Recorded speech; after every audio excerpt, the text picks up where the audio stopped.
Hello folks, welcome to the channel. If the camera is missing in your device manager, then watch this video for the fix. The first fix is to restart your PC. So normally after you restart your PC, we'll go to the device manager and we'll look if camera is now appearing on the hardware list of hardwares.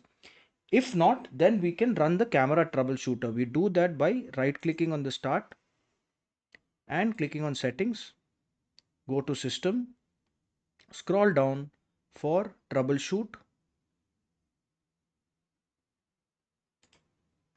and other troubleshooters, and we'll run the camera troubleshooter.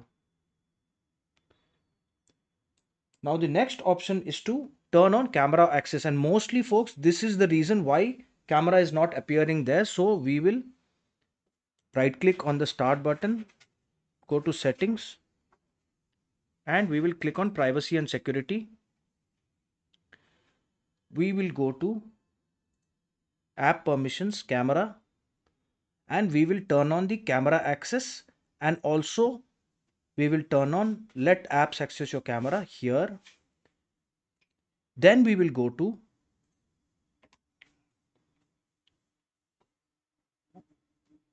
apps, installed apps, look for camera,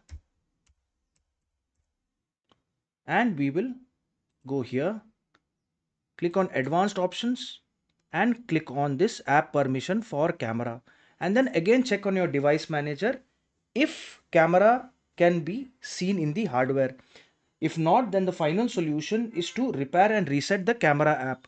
To do that, we right click on the start button, go to settings, click on apps, click on installed apps, and we search for camera,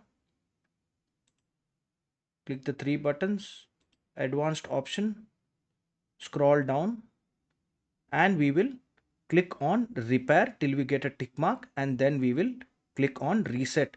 And now we will restart the computer and the camera should be found in your device driver. If this video helped you, then please subscribe to the channel and have a great day.